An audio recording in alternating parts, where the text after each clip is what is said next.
Imagine yourself settling deeper into your bed, the lights dim, your breathing soft and steady. Tonight, we are going to drift back in time far beyond the pyramids, far before the rise of Rome or even the very first cities. We are going to step into a world so ancient, so removed from our own, that it feels almost like a dream. Together, we will wander through the Triassic Period, the age when life recovered from the greatest extinction the Earth has ever seen, and when the first dinosaurs began to take their place on the stage of history. As you listen, allow each word to wash over you gently, like the soft rhythm of waves on a quiet shore. And if you haven't already, I invite you to subscribe to this channel for more calm, sleep-friendly journeys into history. Each story is designed to help you rest while learning something new, a bridge between curiosity and relaxation. So close your eyes if you like, let your body grow still, and let's step back over 250 million years to the dawn of the age of dinosaurs. The Triassic period began in the shadow of devastation. Just before it, at the end of the Permian era, nearly all life on Earth had been swept away. Vast forests turned silent, oceans emptied, and the surface of the Earth itself was reshaped by fire, ash, and shifting land. It was the most severe extinction event in our planet's long history. Yet from that silence, from that loss, life began to rebuild, fragile at first, and then stronger, step by step. Picture the Earth as it was then, a single massive continent, Pangaea stretching almost from pole to pole, ringed by the vast waters of the Panthalassa Ocean. There were no familiar continents yet, number Atlantic or Indian Ocean, no countries or borders, just endless stretches of dry land, deserts sprawling for thousands of miles, mountain chains rising jagged against the sky, and coastlines where strange new plants began to root themselves in the soil. The world was warmer than ours, with fewer icy poles, and its climates shifted between extreme scorching dryness in the heart of the supercontinent, storms and monsoons near the edges. In these wild landscapes, the survivors of the Permian extinction crept forward into the new dawn. The early Triassic world was quiet, almost eerily so, compared to the lush ecosystems that had come before. Reptiles, small and quick, scuttled through the dust. Amphibians, remnants of an earlier age, lingered in swamps and rivers, and above them, strange new plants began to unfurl their fronds and leaves, catching sunlight that bathed the barren land. As you breathe slowly now, picture yourself walking across one of those ancient plains. The air is warmer than you expect, heavy with stillness. To your left stretches a shallow river, its water sluggish but sparkling in the sun. Dragonflies, larger than your hand, hover above the reeds. In the distance, the silhouettes of tall conifers rise, their branches forming sparse but promising forests. Life is returning, carefully, patiently, painting the Earth once again with color. This was the stage upon which the first dinosaurs would eventually appear. But at the beginning of the Triassic, they were not yet the rulers of the Earth. Instead, it was other reptiles, the ancestors of crocodiles, the strange mammal-like reptiles, and the armored and agile creatures of every size that moved quietly through this land, testing their place in a fragile balance. It is easy, as we imagine them now, to picture the giants of the later Jurassic and Cretaceous, towering sauropods, sharp-toothed tyrannosaurs, winged pterosaurs gliding across the sky. But in this early chapter, the dinosaurs were small. They were cautious. They were just one thread among many in a tapestry still being woven.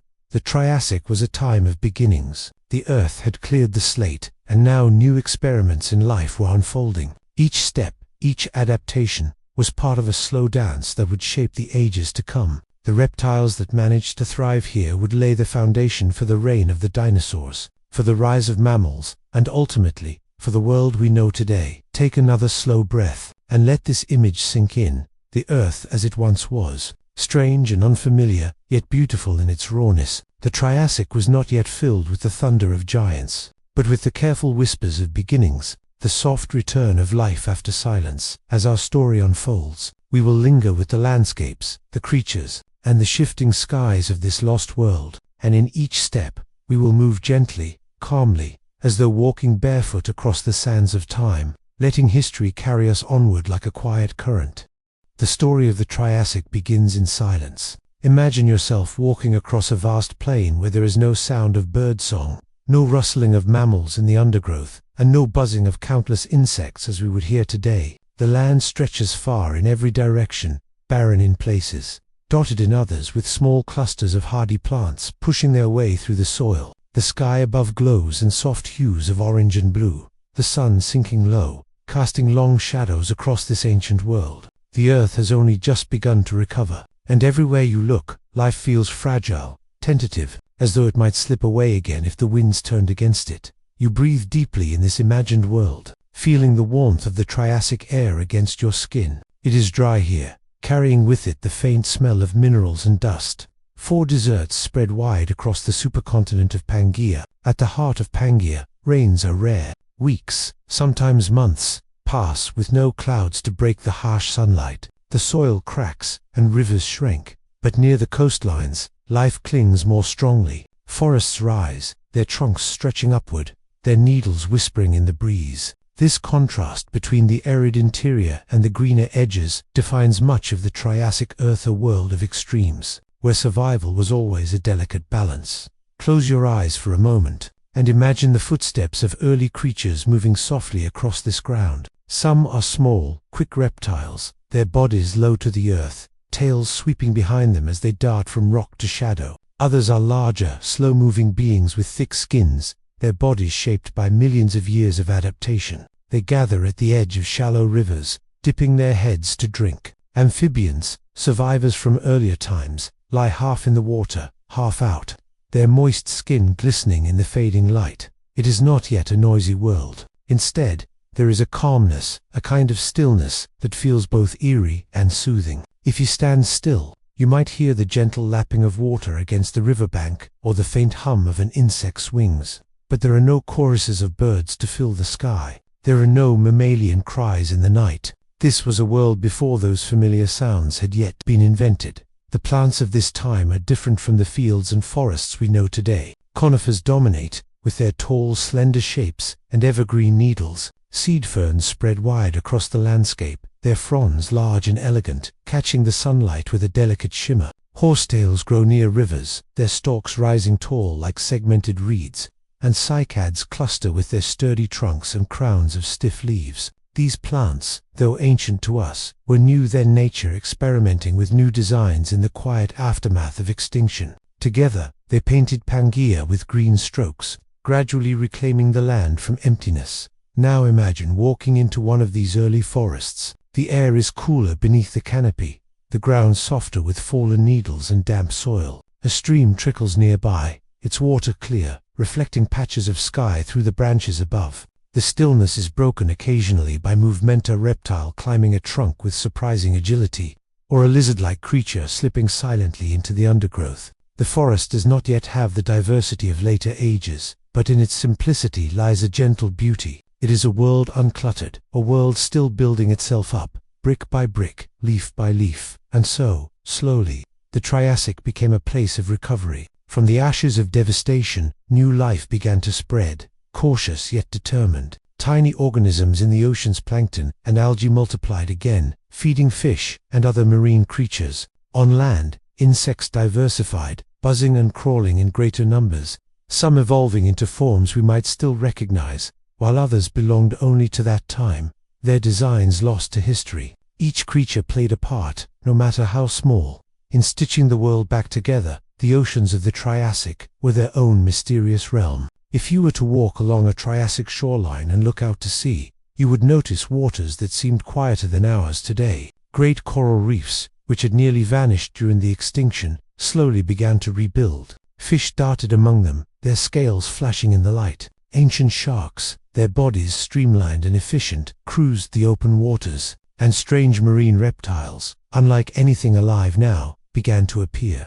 Some had long, slender necks, perfect for snapping up small fish. Others were stout and powerful, with strong jaws suited for crushing shells. These were the ancestors of creatures that would one day dominate the seas.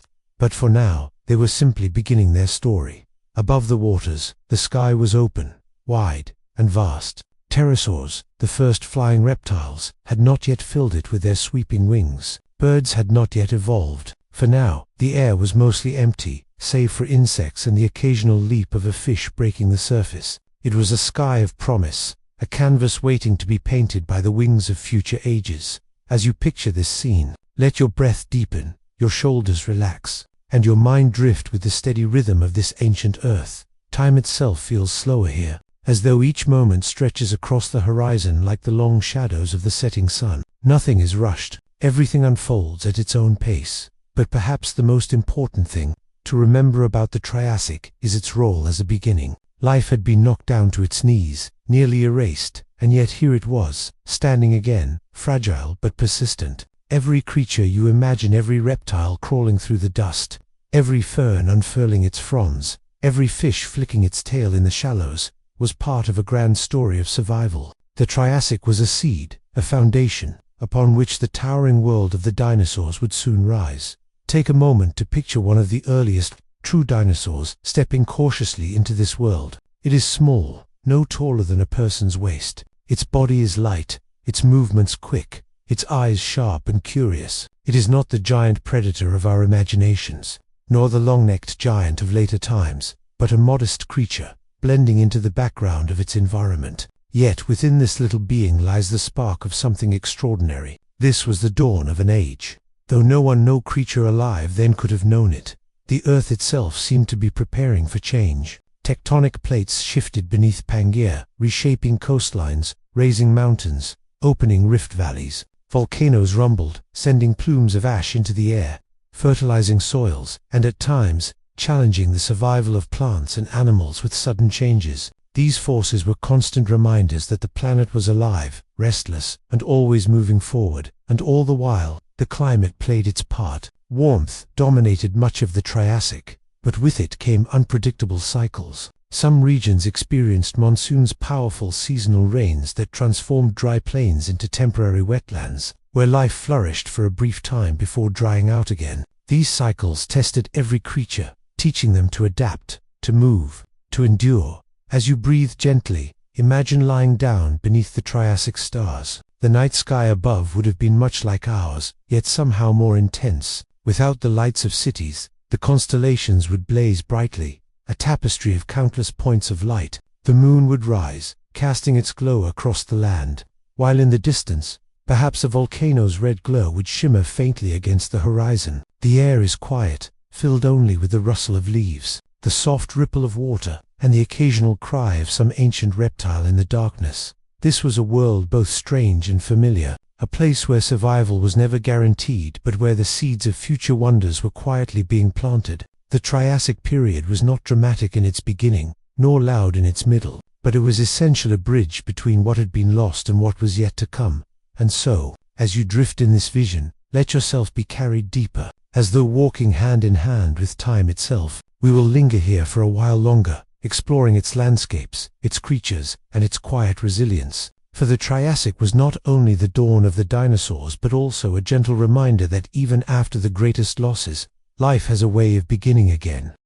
Imagine, for a moment, the stillness of the Earth after great upheaval, a planet scarred and shaken, its oceans once depleted, its forests burned away, and its creatures nearly erased. Yet here, in the early Triassic, you stand among the first whispers of recovery. Life is quiet, but life is present. It breathes again, it moves again, it begins again. The supercontinent of Pangaea stretches vast and unbroken beneath your feet. From one horizon to the next, the land seems endless. It is a single, massive, puzzle piece, not yet divided into the continents we know today. Deserts dominate the center of this enormous landmass, where rains seldom reach.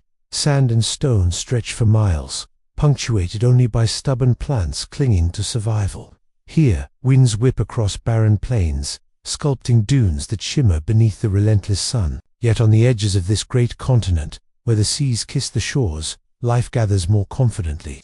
Coastal regions are cooler, wetter, and more fertile. Forests of conifers rise in thick stands, their tall trunks piercing the sky, their needle-like leaves whispering together in the breeze. Seed ferns, cycads, and horsetails fill the gaps beneath, a green carpet slowly spreading across the Earth's surface. It is in these forests, near rivers and lakes, that the early pioneers of this age make their homes. Reptiles of many kinds scurry among the roots, some no larger than a hand, others stretching several meters. Amphibians linger in the waters, their slippery bodies gliding through the shallows. Their calls echo softly at dusk, a haunting reminder of older times when amphibians ruled the swamps of Earth. But now, something new begins to stir. The reptiles, with their tougher skin and greater ability to withstand heat and dryness, begin to rise in prominence. They bask on rocks, absorbing warmth from the sun. They slip silently into streams to hunt. Some evolve to move quickly, darting on slender legs across open ground. Others become bulky and slow, content to graze on plants. These are the quiet experiments of evolution, unfolding gradually as the Earth heals. Let us walk slowly into the Triassic forest together.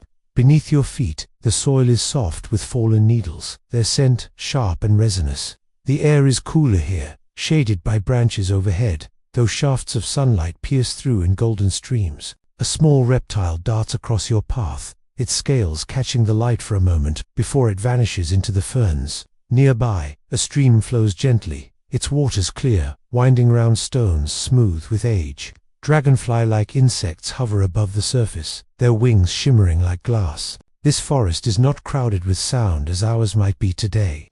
There are no birds to sing, no mammals to chatter. Instead, the quiet is broken only by the occasional croak of an amphibian, the rustle of a reptile in the undergrowth, or the whisper of wind through branches. The silence is soothing, a reminder of how new this world still is, how carefully life is treading on its path forward. At night, the forest changes, the air cools, and mist gathers along the ground. The stars above shine with startling brilliance, untouched by artificial light. Constellations gleam in patterns both familiar and strange. A crescent moon hangs low, its pale glow painting the treetops silver.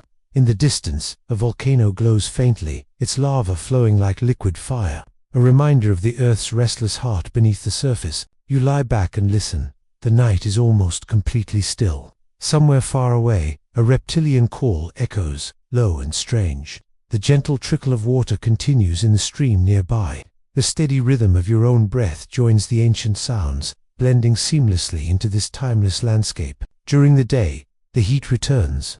Temperatures rise across Pangaea, especially in the vast interior where shade is scarce. Here, creatures must adapt or perish. Some reptiles develop strong lungs, able to conserve water in the dry climate. Others find safety in burrows, digging deep into the earth to escape the sun. The plants, to show their resilience, conifers with needle-like leaves lose less moisture. Cycads with thick fronds withstand long periods of dryness, and seed ferns continue to spread their spores, ensuring life persists. These adaptations are quiet triumphs, unfolding slowly over countless generations. Each small step leads toward the future, toward the rise of animals that will one day dominate the Earth. But in this moment, the Triassic is not about dominance. It is about survival, about rebuilding, about patience. Now, let us journey to the shores of a Triassic sea. The water is calm, lapping gently against the sand. The sun glitters across the surface, casting a golden pathway to the horizon. Beneath the waves, life flourishes once more. Coral reefs, though scarred by extinction, grow again in colorful clusters. Fish weave through their structures, shimmering schools moving as one. Ancient sharks patrol the open waters, their sleek forms gliding with ease. And here, in the shallows, something new stirs. Marine reptiles. Some are small, with slender bodies and long necks, perfect for snapping up fish. Others are larger, their powerful jaws built for crushing shells. They move gracefully through the water, their movements slow and deliberate, like dancers in an endless blue ballet. The seas of the Triassic are still modest compared to the later oceans of the Jurassic, but even here, we can see the beginnings of future grandeur. Above the waves, the skies remain mostly empty. Birds have not yet evolved. Pterosaurs, the flying reptiles, are only just beginning their story. For now, the sky belongs to insects, their delicate wings beating as they drift in the warm air. This emptiness gives the world a sense of openness, a stillness unbroken by the flapping of wings or the songs of birds. The earth itself, however, is never still. Beneath your feet, tectonic plates shift slowly, carving the future. Mountains rise, valleys open, coastlines stretch and fracture. Volcanic eruptions punctuate the calm, spreading ash across the land, but also fertilizing the soil. Each event, though destructive, becomes a step in the Earth's endless cycle of renewal. Imagine standing at the edge of a Triassic plain, the ground beneath you rumbling gently as a volcano erupts in the distance. Ash clouds climb into the sky, blotting out the sun for a time. Rivers of lava glow red against the darkness, moving slowly but relentlessly. Around you, creatures scurry to safety, seeking refuge where they can. And yet, months later, when the eruption has ended and the ash has settled, new plants will sprout from the enriched soil. Life, tested once again, will return. Through all of this, a new kind of creature begins to emerge, the first true dinosaurs. They are not yet the giants of later times, but rather small, nimble, lightly built animals. Some walk on two legs, balancing with long tails. Their heads are narrow, their teeth sharp for eating small prey. Others are plant eaters, their bodies adapted for grazing on ferns and cycads. They are modest, unassuming, and few in number, but their presence marks a turning point. Imagine one such early dinosaur, a creature called Eo. It is no taller than a dog, its body sleek, its steps quick and precise. It moves carefully along the edge of a forest, its eyes scanning for insects, lizards, or small mammals to catch. It is cautious, alert, yet filled with quiet determination. This humble animal carries within it the spark of a lineage that will one day dominate the earth for over 160 million years. But for now, it is simply another survivor in a world still healing. The Triassic is often described as the beginning of the age of dinosaurs, but in truth, it is more than that. It is the story of resilience. It is a quiet lesson in patience, in the slow unfolding of life after catastrophe. It reminds us that even after the darkest of times, there can be recovery, growth, and renewal. And as you drift deeper into this vision, let your body grow heavy and your breath steady. The Triassic unfolds slowly around you, its landscapes vast, its creatures deliberate, its time measured not in days or years, but in millions of years. This is not a world of haste or noise. It is a world of silence, of rebuilding, of beginnings. Picture yourself once more at the edge of a Triassic forest, the sun low in the sky, painting everything in soft shades of orange and gold. The air is warm, the breeze gentle, the sounds faint but soothing. You are part of this ancient scene, a quiet witness to the first steps of life's great recovery. And here, surrounded by the calm persistence of the natural world, you can allow yourself to rest, to drift, to be carried gently into sleep. The Triassic world continues to open before us like a dreamland, Earth caught between devastation and renewal, a canvas still being painted after the great extinction that had scarred it so deeply. As we walk further into this ancient landscape, the stillness becomes familiar, the silence comforting. There is no rush here, only the patient unfolding of life across millions of years. Imagine standing at the center of Pangaea, this vast and boundless supercontinent, stretching in every direction. The sun beats down with merciless intensity. Clouds drift lazily overhead, but seldom bring rain. The land here is parched, cracked, and barren, save for occasional patches of hardy shrubs and low conifers that endured the dryness. These are the deserts of the Triassic interior, harsh, expansive, and nearly uninhabitable. And yet, even here, life clings on. A herd of small reptiles moves cautiously across the sand, their feet leaving delicate prints behind them.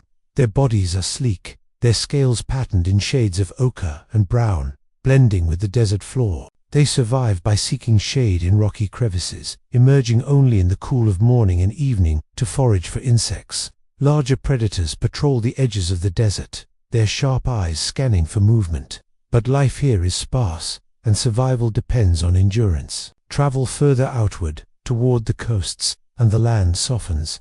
Rivers carve their way through valleys, nourishing strips of green where cycads and horsetails thrive. The sound of running water is a gift in this time, and creatures gather at its edges. Amphibians linger in the shallows, their smooth bodies glistening in the sun. Fish flicker beneath the surface, quick and darting. Reptiles approach cautiously, lowering their heads to drink, their movements deliberate and wary. The climate of the Triassic is unpredictable, its patterns unstable. Some regions endure long droughts, while others are blessed with seasonal rains. In wetter areas, forests rise in impressive stands. Conifers dominate these landscapes, towering above ferns and cycads, their trunks straight and unyielding, their crowns forming green canopies against the sky. Walking through such a forest, the air feels cooler, the light softened by the veil of needles above. Shadows shift gently across the forest floor. where small reptiles scurry and early dinosaurs begin to make their tentative mark. Listen closely, and you may hear the faint rustle of a reptile moving through the undergrowth. It is small and nimble, its body lifted lightly on slender legs. It pauses, head raised, nostrils flaring as it catches the scent of something nearby. With sudden speed, it darts forward, seizing an insect in its jaws before vanishing once more into the foliage. These quick, graceful creatures are the early theropods, ancestors of predators that will one day grow into titans like Tyrannosaurus. But here, in the Triassic, they are modest, fragile in appearance, yet brimming with potential. Another group of early dinosaurs takes shape not far from the stream. These are plant-eaters, their bodies somewhat sturdier, their necks longer to reach the fronds of cycads and the leaves of low conifers. They move in small groups, cautious but curious, nibbling at plants with quiet persistence. Their steps are measured, their tails swaying for balance. They are far from the great sauropods that will dominate future epochs, but their lineage has begun. Each bite they take, each cautious step they make, is part of a story stretching forward millions of years. The Triassic is a time of beginnings, not sudden, but gradual. Evolution works like the turning of a wheel, slow and deliberate, yet always in motion.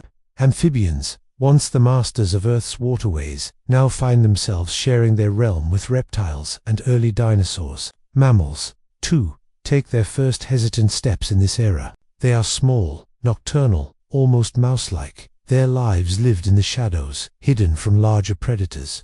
At night, they emerge to forage, their sharp senses guiding them in the darkness. Though insignificant now, they carry the seeds of the future, destined to one day inherit the Earth, long after the age of dinosaurs has ended. As you journey through the Triassic, you encounter landscapes of remarkable contrast. In some places, deserts stretch endlessly beneath a blazing sun.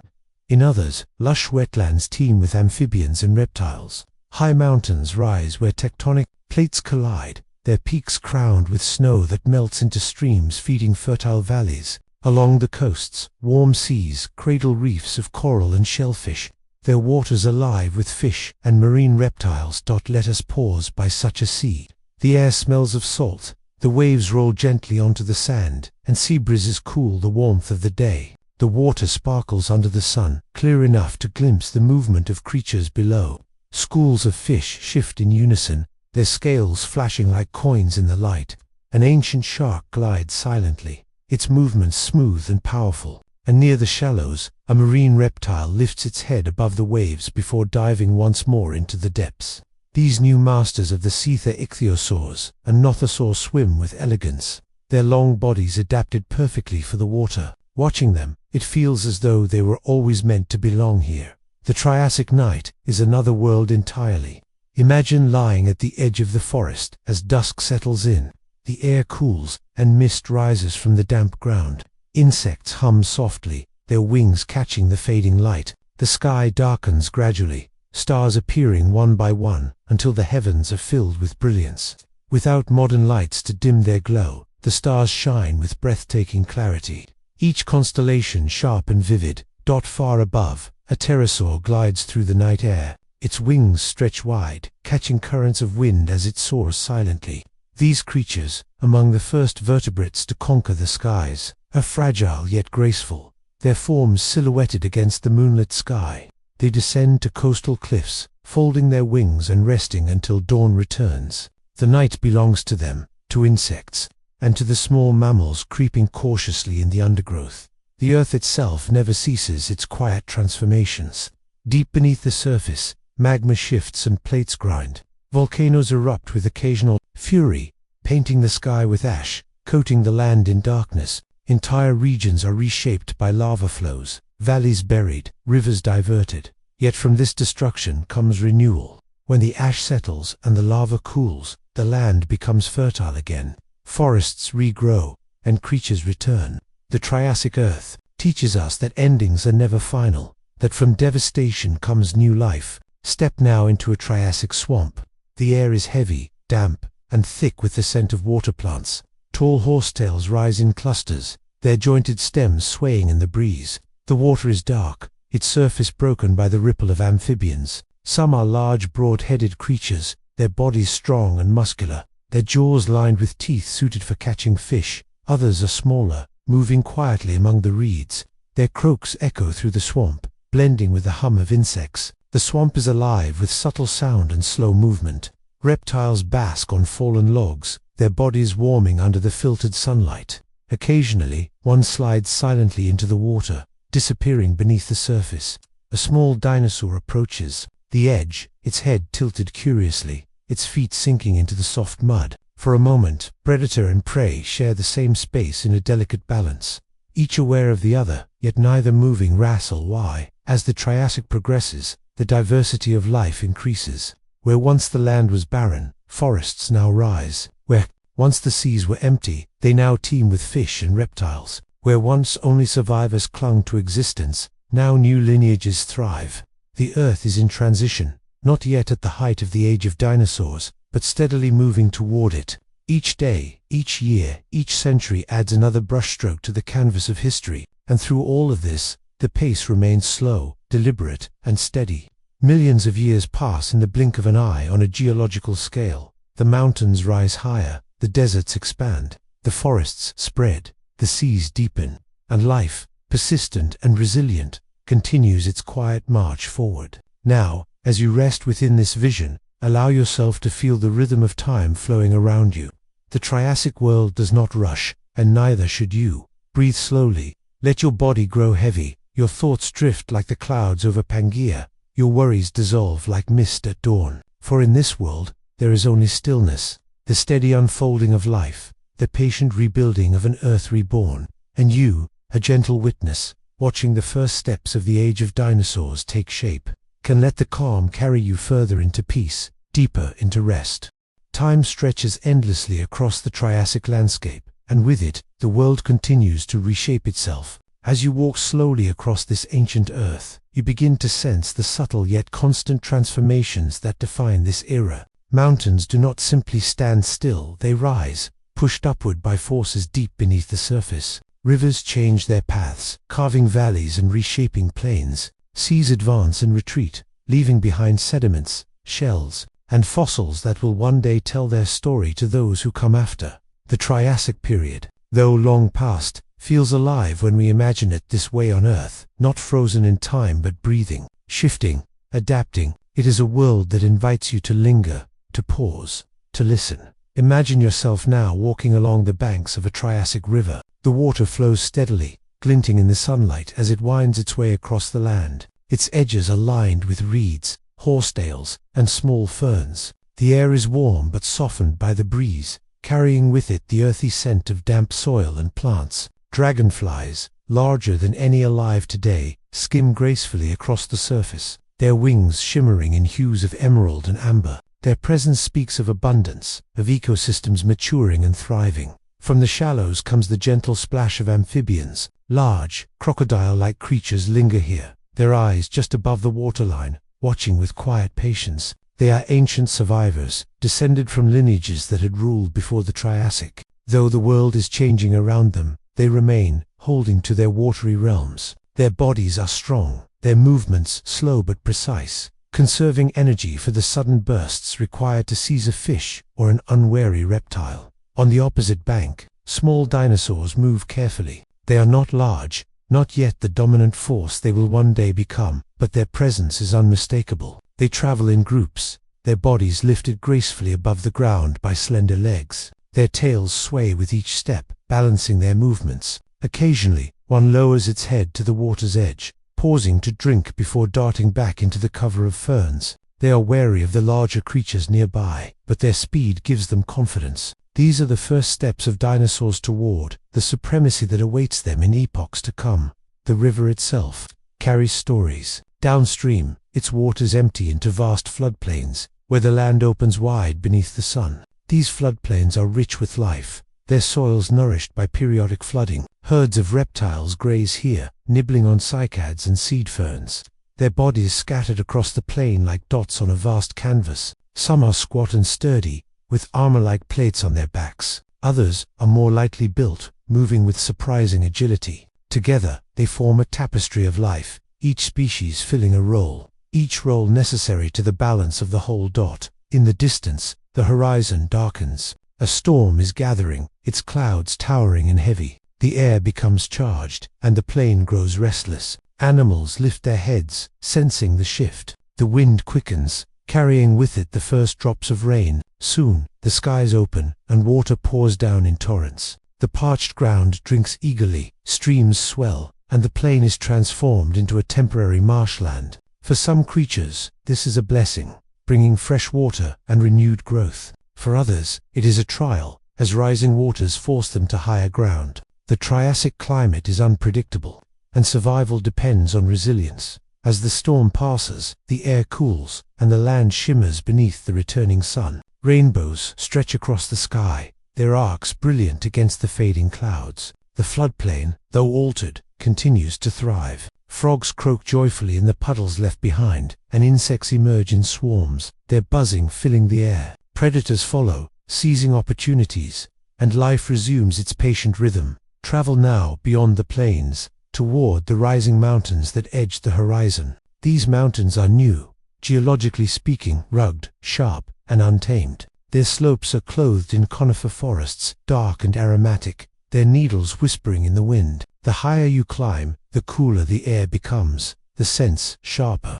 From the rocky ledges, you can look down across valleys carved by rivers and glaciers, their patterns etched deeply into the land. Here in the highlands, life is different. Fewer species dwell in these rugged places, but those that do are hardy, adapted to the thin air and cooler nights. Small reptiles bask on sunlit rocks during the day, retreating to crevices as the chill sets in after dusk.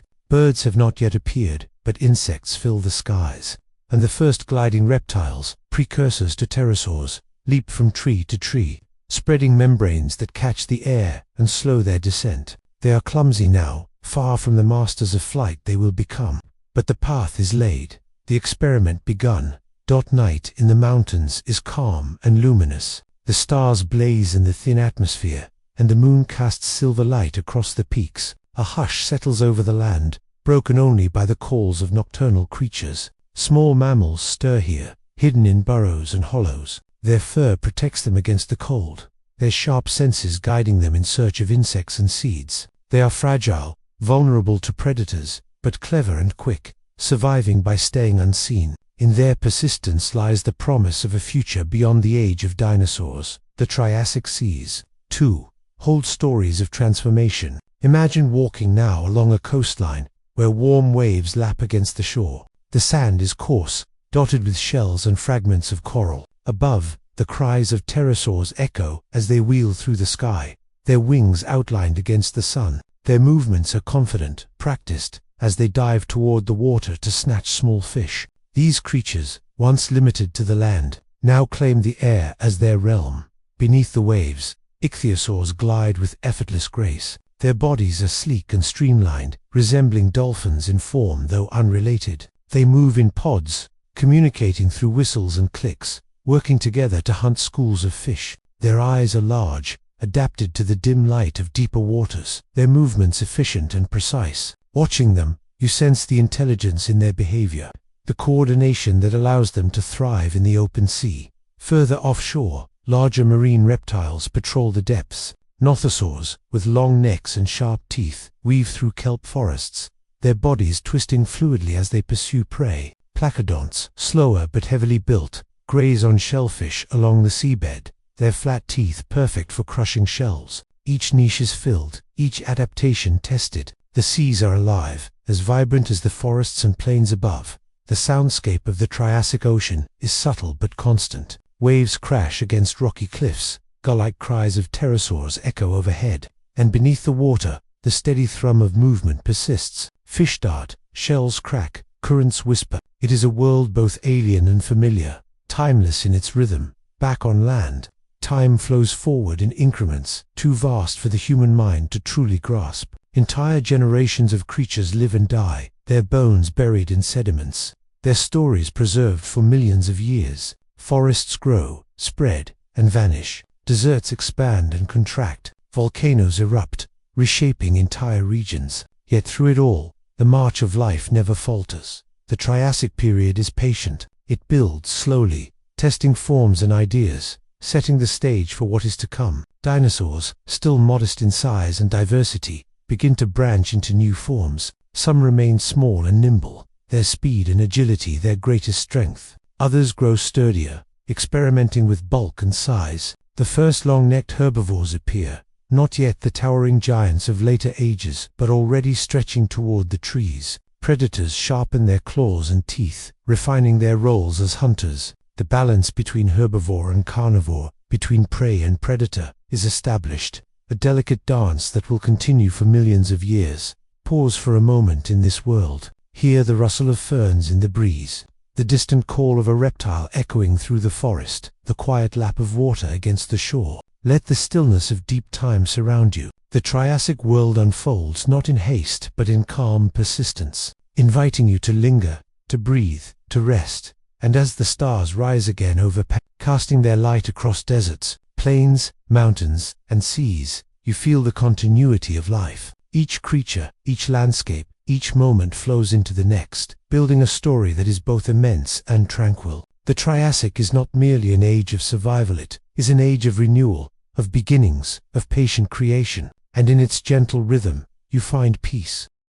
As the Triassic period deepens, time becomes a steady current, carrying life along its patient course. The Earth is still young in its arrangements, and yet it feels ancient when viewed through the rhythm of millions of years. Each sunrise and sunset, each passing season, contributes to a grand unfolding. The creatures of this era may not know the scope of the ages, but they live within it, shaped by it, and in turn, shaping the land around them. Walk slowly into a Triassic forest now. The air here is rich with the fragrance of conifers, their resinous scent mingling with the dampness of shaded earth. The trees rise tall and straight, their trunks rough with bark, their needles forming a canopy overhead. Beneath them, cycads spread in fan-like patterns, their leaves glossy and stiff. Ferns thrive in the undergrowth, their fronds curling delicately, catching drops of moisture that fall from the higher branches. The forest floor is alive with insects, beetles scuttling through leaf litter, millipedes winding their way over mossy stones,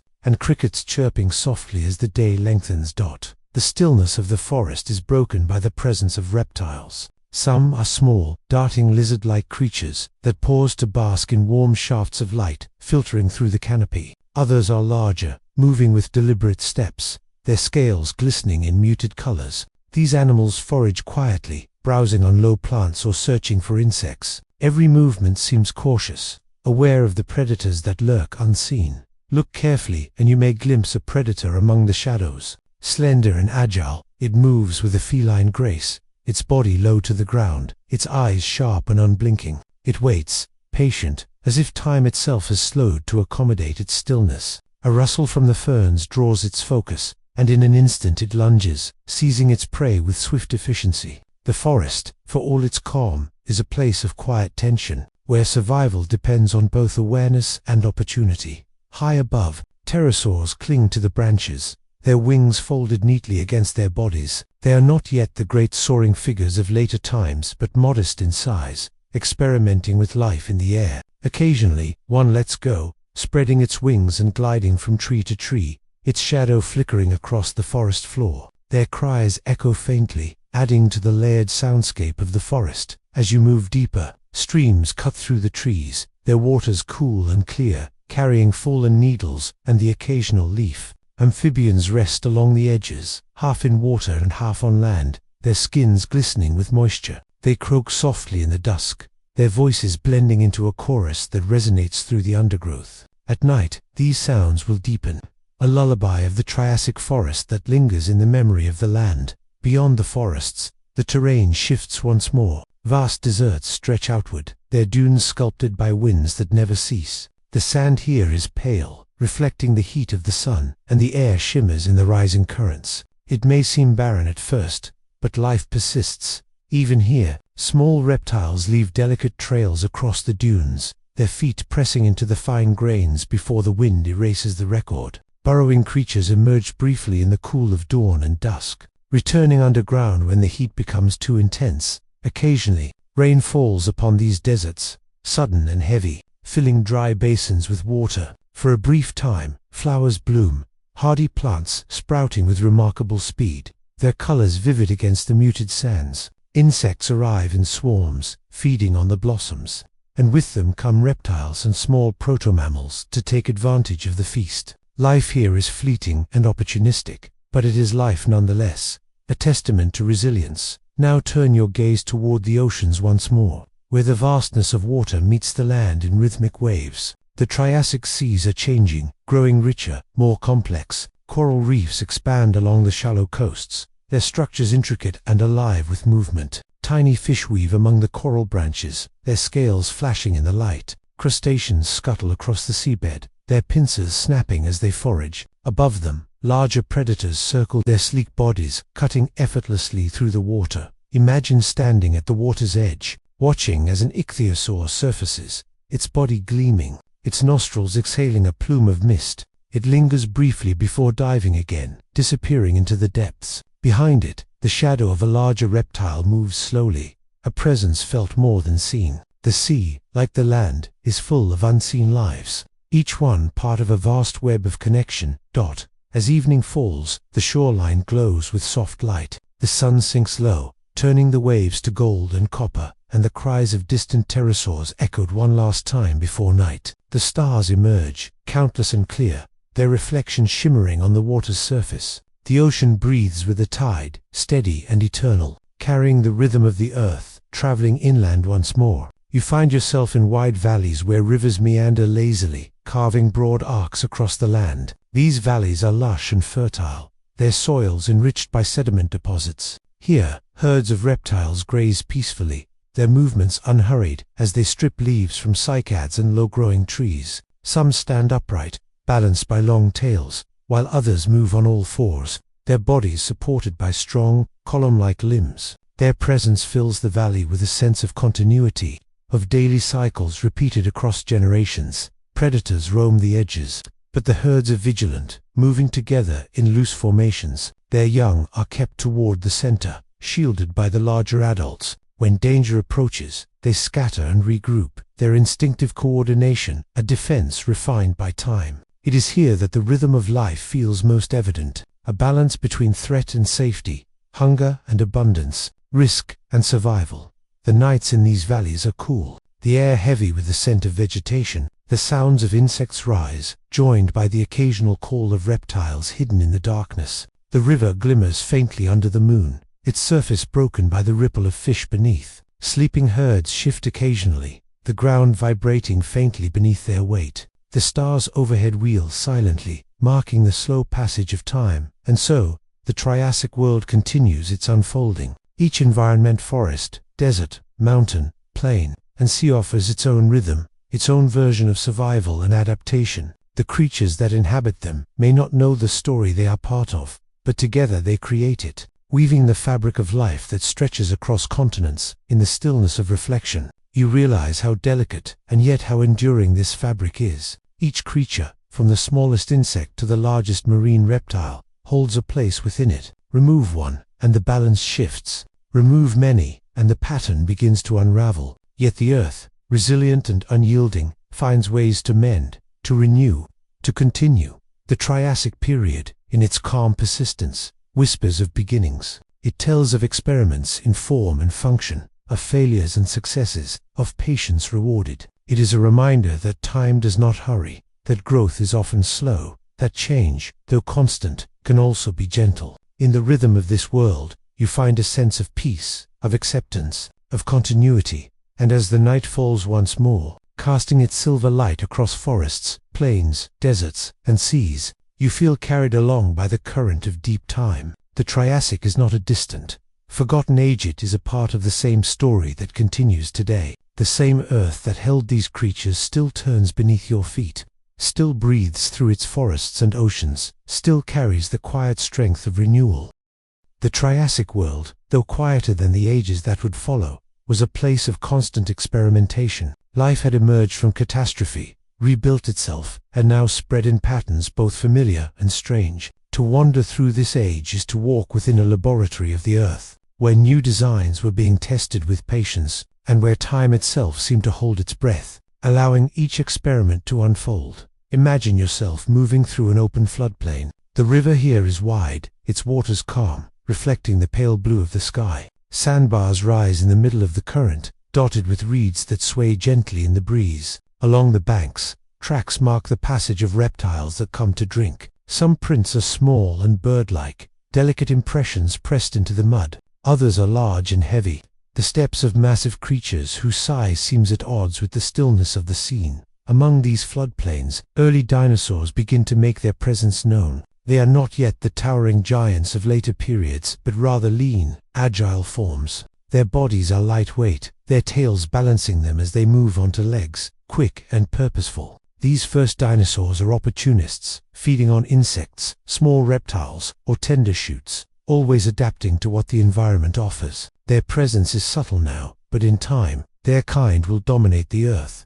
As the sun rises higher, the floodplain becomes a theater of activity. Crocodile forms bask along the riverbanks, their bodies stretched out, their jaws slightly open to regulate heat. They slip silently into the water when disturbed, vanishing beneath the surface with hardly a ripple. Fish dart away at their approach, forming silver streaks in the shallows. Turtles, with shells still primitive in design, lumber slowly toward the safety of the river, their movements unhurried, their existence seemingly timeless. The air above the floodplain hums with insects. Dragonflies, large and iridescent, glide gracefully over the water, their wings catching the sunlight. Flies and beetles buzz in restless patterns, while spiders wait patiently in their webs, strung between reeds and low branches. Each tiny life contributes to the balance of the floodplain, feeding the small reptiles and birds that depend on them. As day gives way to evening, the sky glows with warm colors: amber, gold, and rose-mirrored in the waters of the river. The herds retreat to safer ground, the predators find places to wait, and the sounds of insects deepen, filling the air with a steady chorus. The floodplain, for all its life, becomes tranquil again, wrapped in the soft cloak of night. From these fertile plains, let your steps carry you into the highlands. The land rises steadily, the air becoming cooler, the vegetation changing. Pines and cycads give way to more rugged growth, hardy shrubs and low conifers that cling to rocky soils. The ground is uneven, scattered with boulders and loose stones, evidence of erosion and the slow work of water and wind. Taught here, reptiles with sturdy limbs navigate the slopes. Some are small, their bodies hugging the ground as they scurry from rock to rock. Others are larger, moving deliberately, their claws gripping the earth, their lungs laboring in the thinner air. These creatures are adapted to the demands of the highlands, resilient and cautious, their lives quieter than those of the plains. The highlands offer a vantage point,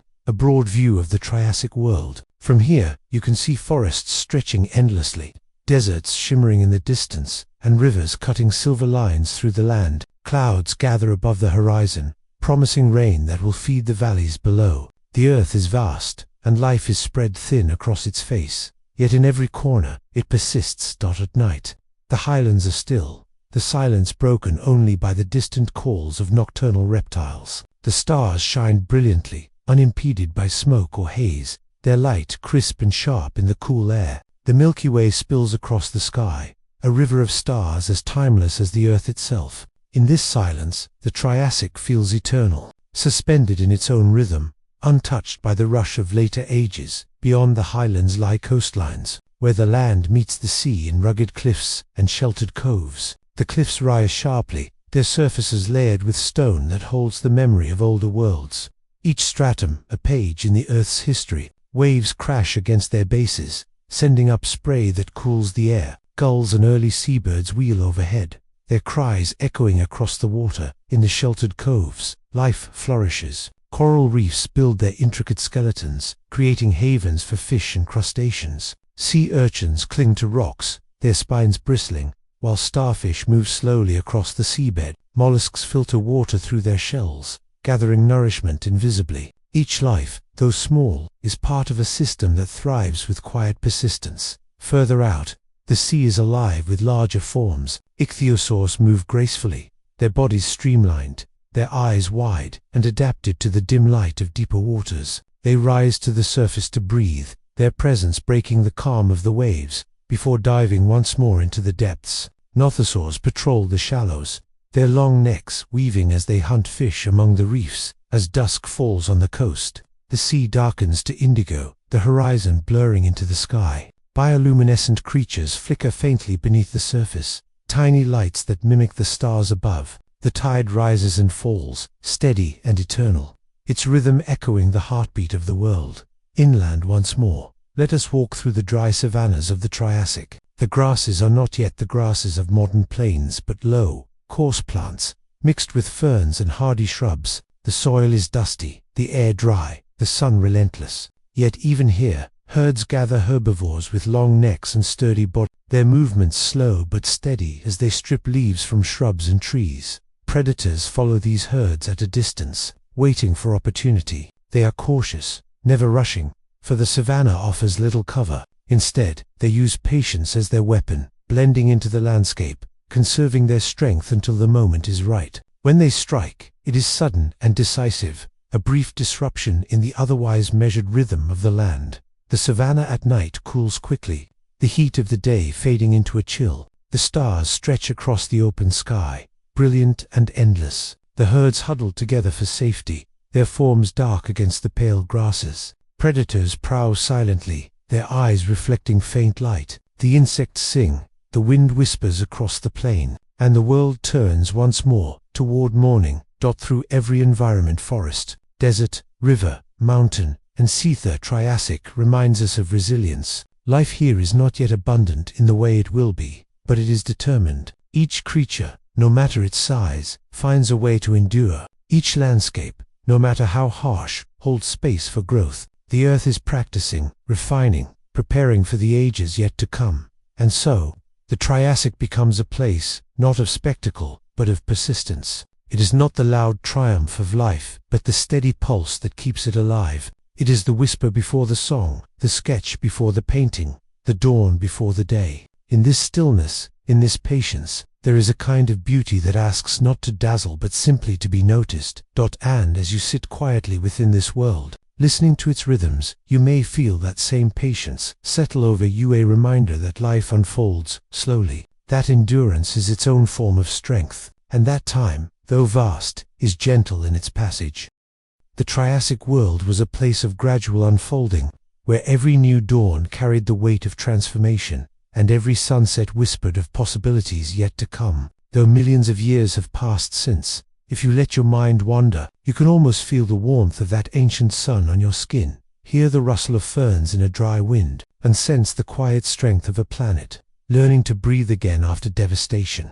Now imagine yourself moving slowly through a dense forest in the early morning. The air is thick with moisture, a soft mist lingering close to the ground, curling around tree trunks and clinging to broad fronds. Dewdrops gather on fern leaves, catching the faint rays of sunlight as they push through the canopy. Each drop sparkles briefly before sliding down, disappearing into the mossy soil. The forest is alive with subtle sounds. Insects hum in steady rhythms, their wings creating a gentle drone that rises and falls. Small reptiles scuttle over fallen branches, their claws clicking faintly against the bark. Somewhere in the distance, the low, throaty call of a larger creature echoes between the trees, not in alarm, but as part of the natural chorus of the dawn. Among the ferns, you notice footprints pressed into the damp soil. Some are small, three-toed impressions, left by early dinosaurs moving quietly through the undergrowth. Others are wide and rounded, the heavy steps of larger herbivores that passed by during the night. The forest floor is a record of passage, each track a reminder that life here is constant, though much of it remains unseen. As the morning warms, shafts of golden light reach deeper into the forest, painting the scene with shifting patterns. Cycads rise in sturdy clusters, their leaves fan-like and symmetrical, while tall conifers stretch toward the sky, their trunks straight and narrow. Between them, horsetails and club mosses form dense thickets, creating shelter for small creatures that vanish into the greenery at the slightest disturbance. Moving further, you come across a clearing where a small group of early prosauropods graze. Their long necks sway gently as they strip foliage from low branches, their tails dragging lazily behind them. Their bodies are robust, but not yet immense, their movements deliberate and peaceful. Occasionally, one lifts its head to look around, eyes wide and watchful, before returning to its meal. They are cautious, for the forest hides both safety and danger. Predators move silently here as well. Lean and agile, they weave between shadows, their steps careful and measured. They are not the kings of the later Jurassic, not yet the enormous tyrants that dominate imaginations, but smaller, wiry forms, built for speed and cunning. They watch from a distance, patient and calculating, waiting for the right moment to test the strength of a herd. But for now, there is no chase. The forest remains calm, its rhythm steady. The prosauropods continue to graze, the predators bide their time, and the insects sing their endless chorus. The balance is unbroken, a fragile peace suspended in the humid air as the day stretches into afternoon. The forest becomes warmer, the air thick with the scent of resin and damp earth. The sunlight, filtered through layers of leaves, casts a greenish glow over the world below. Lizards bask on exposed roots, their bodies motionless except for the occasional flick of a tongue. Amphibians linger in shaded pools, their skin moist and glistening, their throats pulsing as they breathe. The pools themselves are tiny worlds, filled with darting fish, insect larvae, and floating mats of algae. Water striders skim across the surface, their delicate legs dimpling the tension of the water, but never breaking it. Dragonfly nymphs hunt below, their movements swift and precise, unseen until they strike. Each pond, no matter how small, supports a web of life that connects quietly to the forest around it. When evening arrives, the forest changes. Shadows stretch long, and the songs of daytime creatures fade into silence. In their place, nocturnal voices rise. Insects buzz in deeper tones, and reptiles call with strange, resonant notes that seem to carry far into the distance. The prosauropods gather closer together, their forms dark against the dim light. Predators stir, their eyes glinting faintly in the dusk, though even they move with measured caution. The night in the forest is not threatening but hushed, like a lullaby sung by the earth itself. Stars appear above the canopy, glimpsed only in fleeting patches where the trees part. The forest breathes, steady and calm, and you, too, may feel your own breath falling into that rhythm, slow and unhurried. From the forest, let us drift toward the rivers that thread across the Triassic land. These waterways are the lifelines of the age, carrying not only water but also nutrients, silt, and seeds. Their banks support some of the richest ecosystems, attracting creatures of all kinds. Picture a wide river at midday, its waters moving steadily, but not with violence. The surface gleams beneath the sun, broken occasionally by the splash of a fish or the ripple of a turtle surfacing for air. Along the edges, reeds and horsetails grow thick, their stems swaying with each passing breeze. Insects hover above the water, some dipping briefly to touch the surface before rising again. On a sandbar, a group of small reptiles basks, their bodies warmed by the sunlight. They sprawl in careless patterns, but their heads lift sharply at any sound, their awareness never fully at rest. A larger predator wades nearby, half submerged, its eyes and nostrils just above the surface. Patient as stone, it waits for an unwary fish or reptile to come too close. The river is not only home to reptiles, but to amphibians as well. Giant salamander-like creatures linger in the shadows of overhanging roots, their bodies blending with the darkness. They emerge quietly to feed, swallowing smaller creatures whole, before retreating once more into their hidden refuges. Fish of many shapes dart through the current, forming brief, shimmering schools before scattering again into the depths. Bird-like creatures, though not yet true birds, flit from branch to branch along the riverbanks. Their calls are high and thin, a contrast to the deeper sounds of the forest. They snap up insects in mid-air, their wings beating rapidly as they hover for just a moment before darting away. As the river bends, it widens into a marshy plain where water pools in shallow basins. Here, life gathers in abundance. Frogs call from the edges, their voices blending into a chorus that echoes across the wetland. Crustaceans scuttle through the mud, leaving trails behind them, while small fish feed among submerged plants. Larger herbivores wade into the marsh, their movements slow, their feet sinking slightly with each step as they graze on soft vegetation. At sunset, the marsh glows with color. The water reflects streaks of orange and violet, the plants shimmer with dew, and the silhouettes of animals stand dark against the fading light. The air cools gradually, filled with the scent of water and greenery, and the marsh settles into a quiet hum that seems to lull the world itself toward rest. Now let us leave the marshes and travel into the open deserts that stretched across vast portions of the Triassic Earth. These deserts were stark and unforgiving, their sands shifting endlessly, their air dry and harsh. Yet even here, life endured. The desert floor is cracked and pale, its surface shimmering with heat. Sparse shrubs cling to life, their roots reaching deep in search of moisture. Occasional clusters of hardy cycads rise like islands, their shadows offering fleeting relief from the sun. Lizards dart across the sand, quick and precise, their movements leaving fine trails behind them.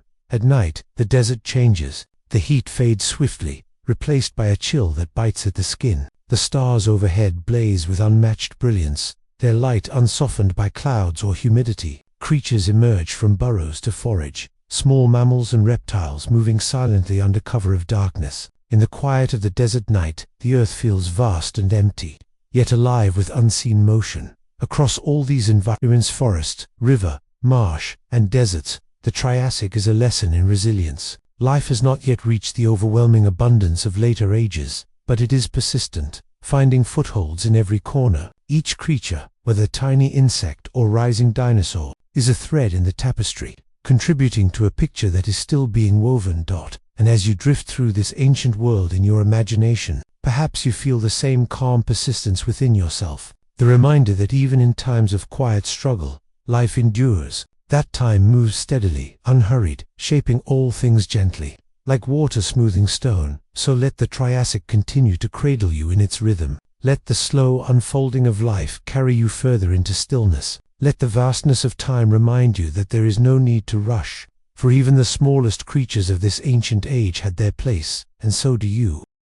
The Triassic world was not only a landscape of forests, rivers, and deserts, but also a place of coastlines where land and sea met in endless conversation. Imagine now that you are standing at the edge of a vast shoreline, the horizon stretching in a hazy line between water and sky. The tide moves in slow rhythms, waves breaking softly against rocks that glisten with salt and seaweed. The air here is different from the inland forests, heavy with the scent of brine, alive with the cries of distant sea creatures. The shoreline is alive with motion. Small crustaceans scuttle across wet sand, leaving delicate trails that the next wave will soon erase. Fish flash just beneath the surface, scales catching the sun like shards of silver. Primitive marine reptiles rise briefly from the waves, their bodies sleek and strong, before disappearing again with a gentle splash. Their movements are effortless, part of an endless cycle of diving, surfacing, and gliding through the currents.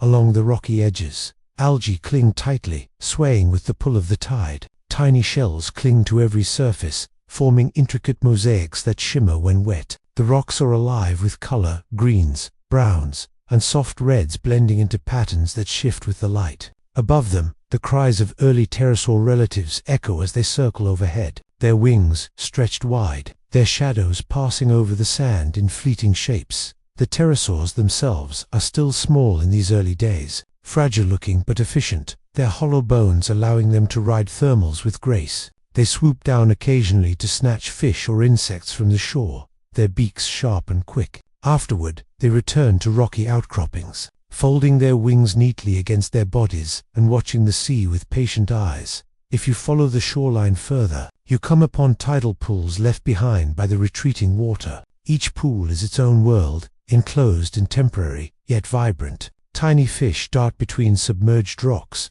while anemone-like organisms wave their soft tendrils in the water. Crabs creep along the edges, cautious but determined, their shells glinting faintly in the sun. The pools are fragile, but they sustain life, little sanctuaries of abundance within the ebb and flow of the tide. As the day warms, the sea breeze carries with it a gentle rhythm, the sound of waves folding against sand in endless repetition. It is steady, like a heartbeat, unchanging and soothing. Larger reptiles rise from the depths to bask near the surface, their nostrils breaking the water as they draw in air. Some drift lazily, their bodies warmed by the sun, while others dive again, their tails propelling them smoothly into the depths. Beneath the waves, the Triassic oceans teem with life. Fish swim in shimmering schools, their movements synchronized, turning and twisting like a single living ribbon. Larger predators move among them, swift and purposeful, their jaws snapping with precision. The water is filled with light near the surface, beams piercing through to illuminate floating particles and drifting plants. Deeper down, the light fades, and the water turns darker, quieter, a place of stillness where only the most resilient creatures thrive. Coral-like organisms, begin to form small reefs along parts of the coast. These structures, though modest compared to the vast reefs of later times, provide shelter and feeding grounds for countless smaller creatures. Eels wind their way between crevices, shrimp clean debris from surfaces, and colorful fish dart in and out of shadows. The reef hums with quiet activity, a delicate balance of cooperation and competition playing out silently in the water. At dusk, the sea glows in fading light. The surface reflects streaks of orange, pink, and gold, while the horizon deepens into shades of violet. The pterosaurs return to their rocky perches, their wings folding as they settle for the night. Along the shore, creatures retreat into burrows or shallow pools, the world growing quieter as the waves continue their eternal rhythm. The sea at night is both vast and intimate, a reminder of the deep connection between water and land, between life and time. Leaving the coastline, imagine now the rolling plains of the Triassic interior. These open stretches of land are covered in low vegetation, ferns, cycads, and hardy shrubs that spread across the soil in broad patterns. The air is warmer here, the wind sweeping unbroken across the flat ground, carrying with it dust and the scent of greenery. Herds of early herbivorous dinosaurs move slowly across these plains. They are not yet the towering giants of later ages, but their bodies are sturdy, their necks long, their legs strong. They graze methodically, lowering their heads to strip plants and lifting them again to watch for danger. Their tails sway behind them as they walk, leaving sweeping marks in the dust. The herds move with a sense of rhythm, each animal following the one before, their steps deliberate and steady. Young ones walk close to the adults, sheltered by the group's size, learning the patterns of survival that will guide them in the years to come. Predators lurk at the edges of the plains, but the herd's cohesion and size make them cautious, wary of drawing too close. Smaller creatures also inhabit the plains. Insects rise in clouds from the grass, their wings catching the light. Tiny reptiles dart between plants, quick and agile, vanishing into burrows when threatened. Early mammal-like creatures scurry along the ground, their fur sparse but noticeable, their small bodies constantly in search of food and shelter. The plains are a place of openness, where the sky feels vast and unending. Clouds drift slowly overhead, their shadows sweeping across the land in great, shifting shapes. The sun warms the earth, and the wind cools it again. The balance of elements, constant and gentle. As evening approaches, the plains take on a golden glow. The light softens, shadows lengthen, and the herd gathers more closely together. Predators move more boldly now, their forms dark against the fading horizon. But still they wait, calculating, knowing that opportunity must come with patience. The air cools gradually, filled with the sounds of insects humming and the soft calls of distant animals. Night on the plains is filled with stars, unbroken by trees or mountains. The sky becomes an endless canvas of light, each star a point of calm in the vastness. The herd rests in shallow circles, their bodies pressed close, their breathing steady and rhythmic. Smaller creatures emerge from hiding, their movements careful as they forage under cover of darkness. The plains breathe deeply, their silence broken only by the wind moving endlessly across the open ground. Now let us drift upward, beyond the plains and rivers, to the mountains that rise like silent sentinels over the Triassic world. These mountains are young in geological time, their slopes rugged and steep, their peaks sharp against the sky. Snow clings to the highest summits, melting slowly to feed streams that trickle down into valleys below. The air here is thinner, cooler, carrying the scent of stone and pine. Conifers dominate the slopes, their branches swaying with the wind. Between them, wildflowers bloom briefly in small clusters, their colors bright against the gray rock. The streams that flow down the mountainsides carve paths through stone, their waters cold and clear, sparkling as they tumble over rocks and fall into pools below. Animals are fewer here, but they are resilient. Mountain reptiles cling to rocky outcrops, their claws gripping tightly as they bask in patches of sun. Small mammals scurry through the undergrowth, seeking seeds and insects. Larger creatures pass occasionally, moving carefully along narrow trails, their bodies adapted to the thinner air and rugged ground. The mountains are quiet, their silence broken only by the sound of wind and water. At night, the peaks glow faintly under starlight, their outlines sharp against the sky. The air is still, the world vast, and the sense of timelessness here is profound. As you drift among these mountains in your imagination, you may feel the same calmness settle within you, the steady presence of stone, the patient flow of water, the quiet resilience of life, all of it whispers of endurance, of balance, of peace. The Triassic world, with its forests, rivers, marshes, deserts, coastlines, plains, and mountains, is a tapestry woven with threads of persistence. Each landscape is different, yet all are connected, supporting life in forms both familiar and strange. In its gentle unfolding, it reminds us that time itself is vast and unhurried, and that in the rhythm of nature, there is always rest to be found. And so, let your mind drift further into this ancient world. Let the slow pace of its rhythms guide your breath, calm and steady. Let the vastness of time ease your thoughts, carrying you gently toward rest. For in the stillness of the Triassic, the earth speaks not with urgency, but with quiet assurance, and in that assurance, you may find your own peace.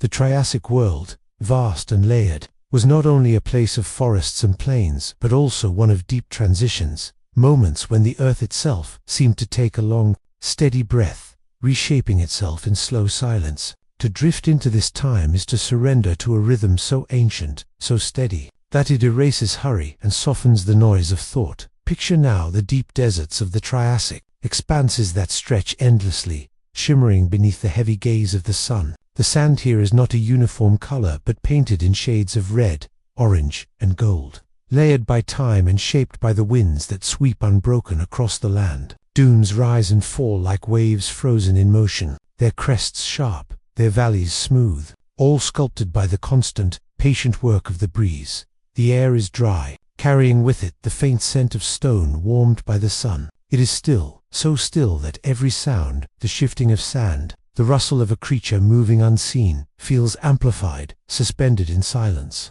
The desert is a place of survival, of resilience, where life exists quietly, hidden until dusk. Among the dunes, small reptiles leave faint trails across the sand, their bodies low and quick as they move from shadow to shadow. Insects burrow beneath the surface, finding coolness in the depths. Occasionally, a larger creature passes through, perhaps an early archosaur, its long tail swaying, its body casting a fleeting shadow, before vanishing again into the heat. The desert demands patience, and life here responds in whispers, never wasting more energy than it must. As the sun lowers, the desert softens, the sand cools, the air shifts, and creatures emerge from hiding. Small lizards climb onto rocks, absorbing the last of the warmth. Early mammal-like beings, cautious and small, scurry along the ground in search of food. The desert at dusk hums gently with activity, its silence broken by delicate movements, its harshness softened by the coming of night. The stars above the desert are unmatched, clear and countless. With no forests or mountains to block the view, the sky reveals itself in its entirety. A vast dome of light stretching from horizon to horizon, the Milky Way arcs across it like a river of silver, steady and timeless. For the creatures of the Triassic, this night sky is a constant companion, unchanging, a guide through the endless rhythms of life. From the stillness of the desert, let us drift again toward water this time, to the great rivers that wound their way through Triassic landscapes like arteries of life. These rivers, broad and slow, carried with them not only water but also the promise of survival. Their banks were lined with lush vegetation, ferns arching over the water, conifers stretching their roots toward the moist soil. The rivers moved steadily, their surfaces rippling with currents that reflected the sun in dancing fragments. Along their edges, mudbanks hosted countless creatures, amphibians lounging in the shallows, reptiles slipping gracefully into the depths, insects hovering above the surface in endless swarms. Fish swam in slow schools, their bodies flickering just beneath the rippling light, while larger hunters patrolled patiently, their eyes fixed on the movement below. Crocodile-like reptiles, already ancient in their design, lay half-submerged, their bodies still as stone. Only their eyes broke the water's surface, unblinking and watchful. When the moment was right, they surged forward in smooth bursts of power, their jaws closing with precision before they sank again into stillness, as though the water itself had swallowed them whole. Bird-like insects skimmed the surface, their wings catching droplets that sparkled briefly before vanishing. Frogs croaked from the banks, their voices carrying softly across the water. The river was a gathering place, a stage where countless rhythms of life converged in harmony. each creature playing its role in the great, unbroken cycle.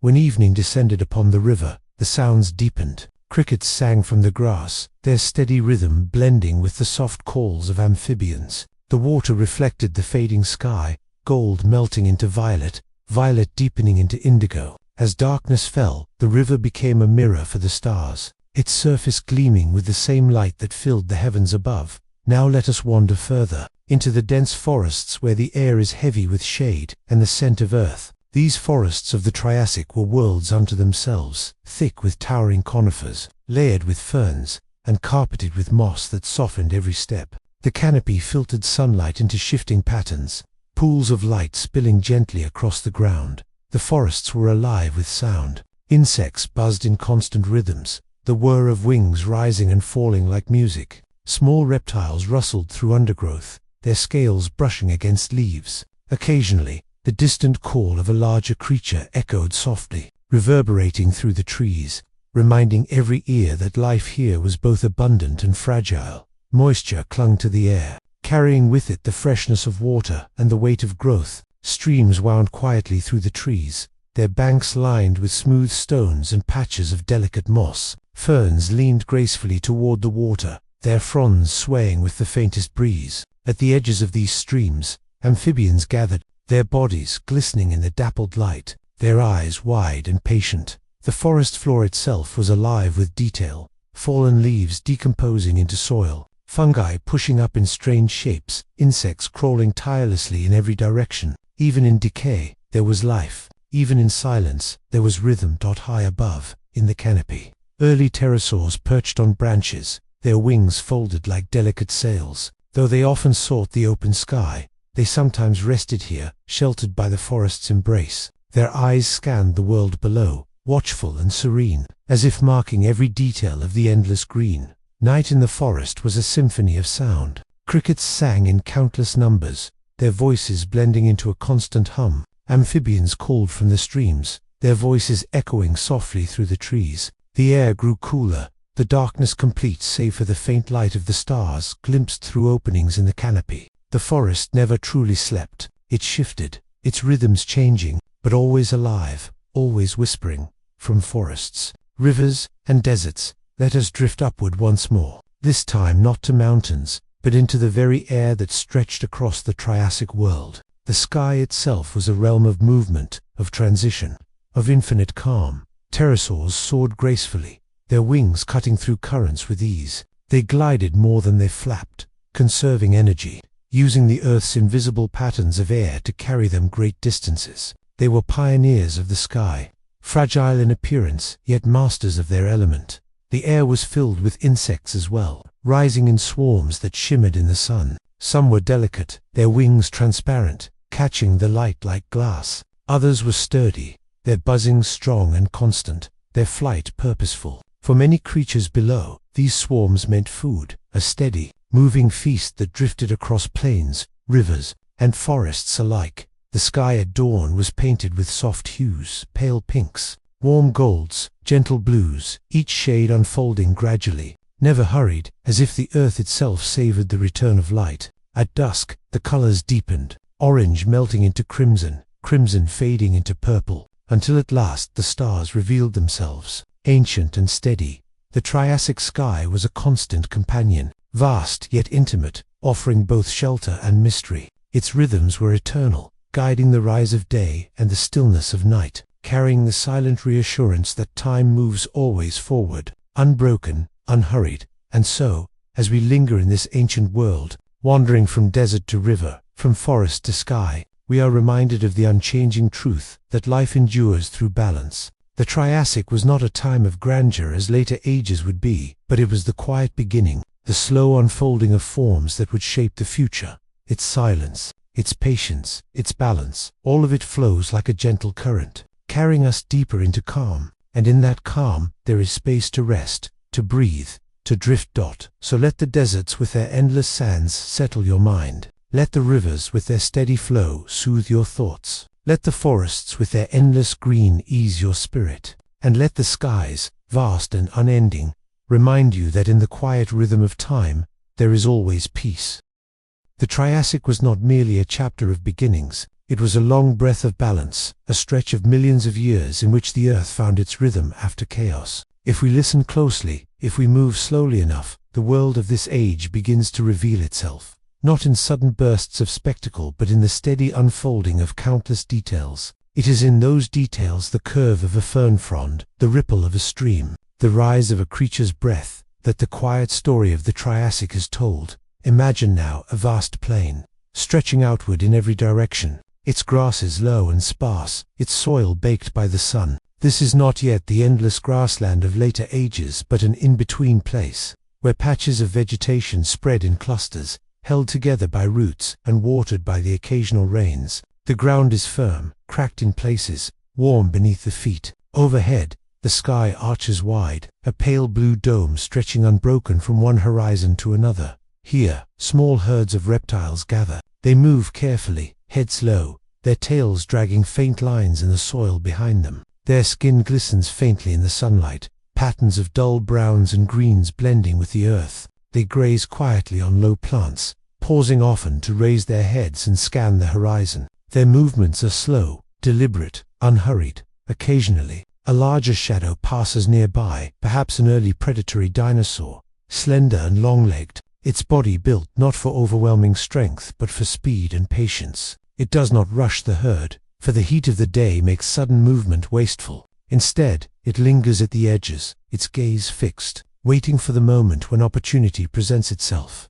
The plain is alive with more than just hunters and herds. Insects rise from the ground in sudden bursts, their wings catching the light. Lizards bask on rocks, their small bodies warming in the sun. Burrows dot the soil, home to small mammal-like reptiles that venture out only briefly, whiskers twitching, noses testing the air before darting back into safety. Life here moves carefully, conserving energy, each action measured against the demands of survival. The wind moves across the plain, carrying with it the scent of dust and distant rain. It brushes against the grasses, bending them gently, whispering through the open spaces. With it comes the faint sound of wings, pterosaurs gliding overhead, their shadows crossing the ground in fleeting patterns. Their calls echo softly, high and thin, a reminder that the sky too is part of this world's rhythm. As dusk approaches, the plain shifts. The heat of the day releases its grip, and coolness spreads across the soil.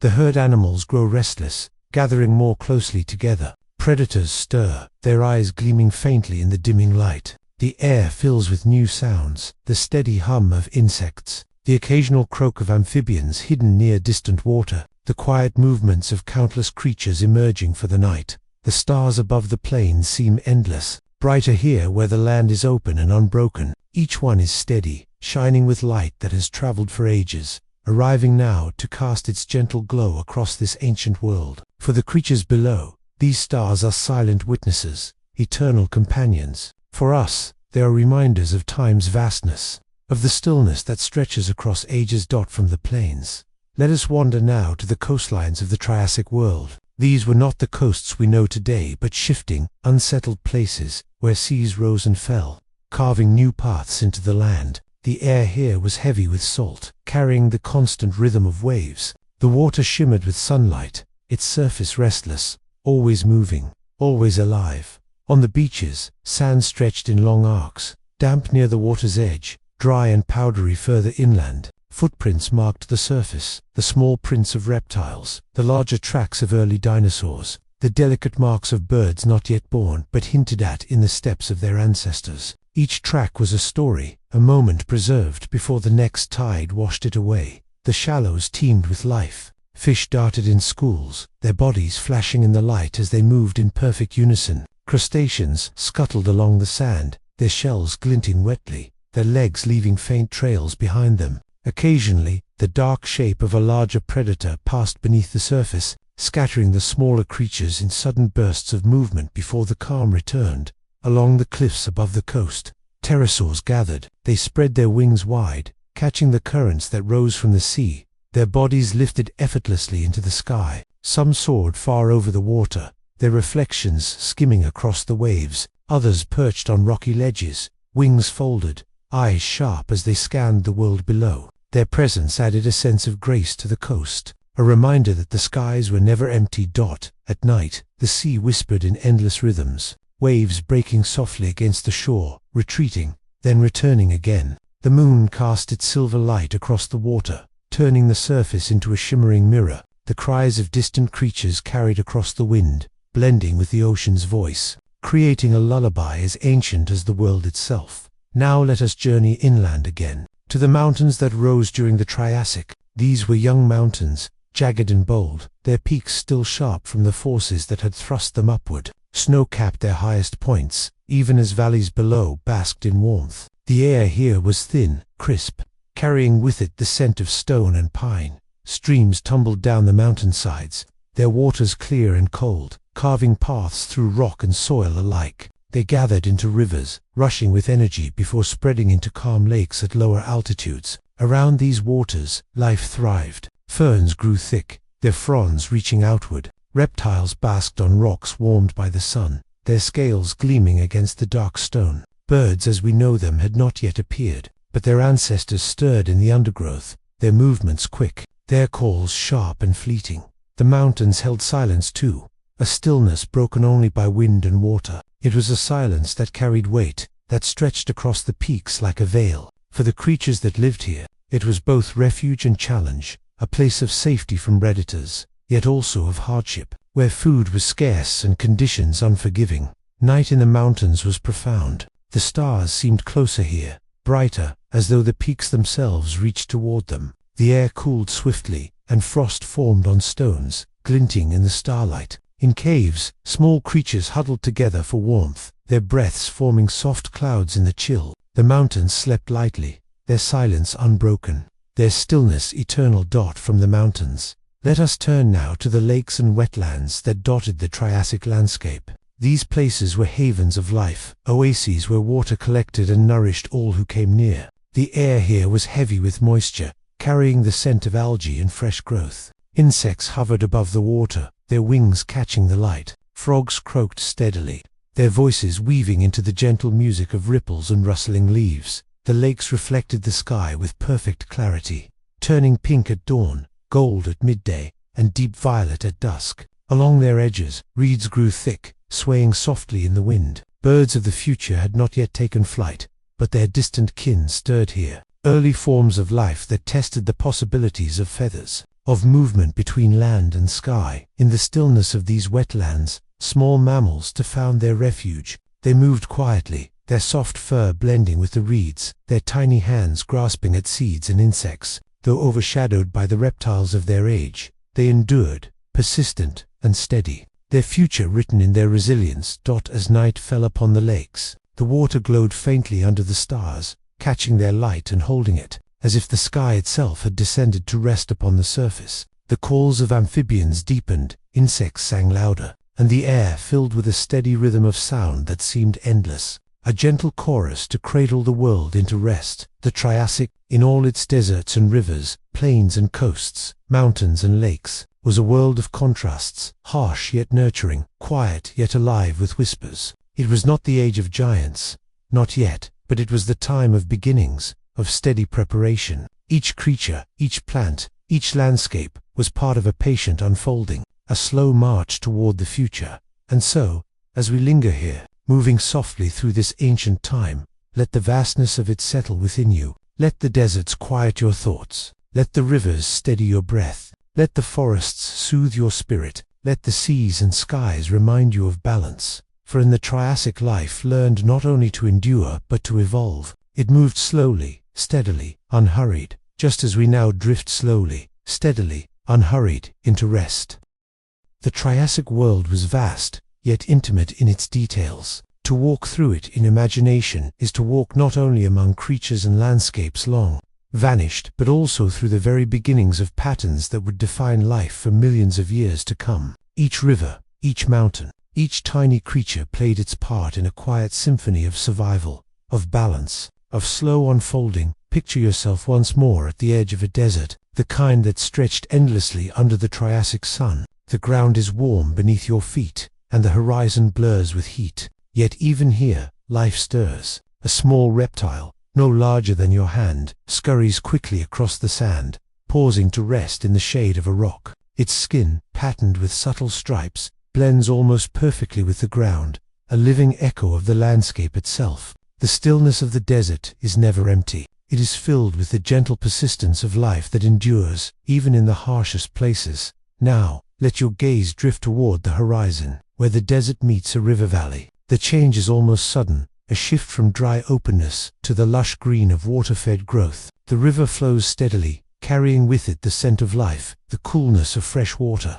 the fragrance of damp soil, the sweetness of blooming plants. Here, tall trees rise, their branches swaying gently in the wind. Ferns grow in thick clusters, their fronds unfurling in graceful arcs. The air is alive with sound, the call of distant creatures, the hum of insects, the gentle rush of water over stone. At the riverbank, creatures gather. Herds of small reptilian grazers move carefully along the edges, dipping their heads to drink. Their reflections ripple across the surface of the water, their movements calm, unhurried. Nearby, amphibians rest half-submerged, their eyes just above the surface, watching, waiting. Occasionally, the flash of a fish disturbs the water, breaking the reflection into glittering fragments before settling again into stillness. Above, the sky is wide and endless. Pterosaurs glide effortlessly, their wings catching invisible currents of air. Some swoop low over the water, their shadows skimming across the surface, while others circle high, almost blending into the pale blue. Their cries are faint, almost delicate, carried by the wind until they dissolve into silence. As evening approaches, the valley softens. Golden light filters through the trees, casting long shadows across the ground. The heat of the day releases its hold, replaced by a growing coolness that spreads gently through the air. The river reflects the shifting colors of the sky, first orange, then rose, then deepening into twilight blue. Creatures grow more active, stirring from the shelter of the day. The valley becomes alive with quiet motion, a tapestry of lives moving together in harmony. Far away, the mountains rise again, their peaks now catching the last light of the setting sun. They stand tall, guardians of the landscape, their silence eternal, their presence unshaken. Streams sparkle as they tumble down their slopes, feeding into the rivers below. In the high valleys, frost begins to form, glinting faintly as night descends.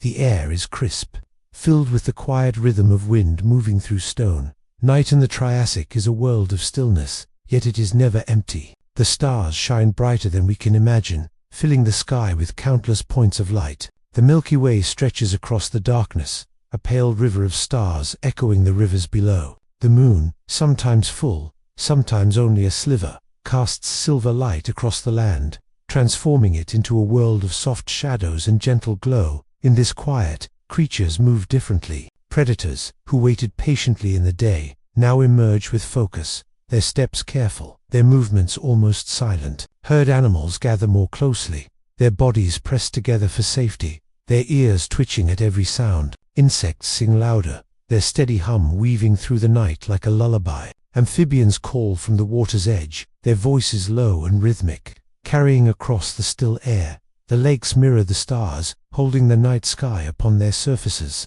Gentle ripples turn starlight into broken fragments, shimmering patterns that shift with every movement of air. Around the lakes, reeds sway, their soft rustling blending with the voices of the night. Small mammals emerge, their tiny forms darting quickly among the plants, their soft fur glistening in moonlight. Though humble and easily overlooked, these small creatures are the beginnings of a future yet to come, a quiet persistence that will outlast the giants of their time. As dawn approaches, the world begins to stir once more. The sky lightens slowly, stars fading into pale blue. The horizon glows softly, first gray, then pink, then gold, as the sun begins to rise. The land awakens with it. Birds of the future are not yet here, but their distant kin stretch their limbs, shake their feathers, and test the air with tentative flutters. Herds begin to move again, grazing softly in the morning calm. The river glows with reflected light, its surface smooth, carrying the promise of another day. The Triassic was a time of beginnings, of patience, of steady unfolding. It was not the age of towering giants or the thunder of vast herds across open plains. It was quieter, gentler in its rhythms, a time when life was learning how to spread, how to endure, how to become. Each creature, no matter how small, played its role. Each plant, each stone, Each river and mountain contributed to the balance of the whole. And as we linger here in imagination, moving softly through this ancient time, we begin to sense that same balance within ourselves. The deserts remind us of stillness. The rivers remind us of flow. The forests remind us of shelter. The seas remind us of vastness. The mountains remind us of strength. The skies remind us of eternity. Life in the Triassic was not easy, but it was steady. It was not gentle in every moment, but it was enduring. It was not filled with spectacle, but with persistence. And persistence, more than anything else, is the quiet secret of life. As this journey comes to its close, let us rest in that persistence. Let us breathe with the rivers. Let us sleep under the stars. Let us linger with the soft rustle of ferns, the quiet song of insects, the whisper of wind across the plains. Let the vastness of time cradle us, the patience of the earth steady us, the gentle unfolding of life carry us toward peace. For the Triassic, though long past, is not gone. Its rhythms are in the stones, in the rivers, in the very air we breathe. Its persistence is in us, carried forward across ages, and in that persistence we too can rest, steady, calm, eternal.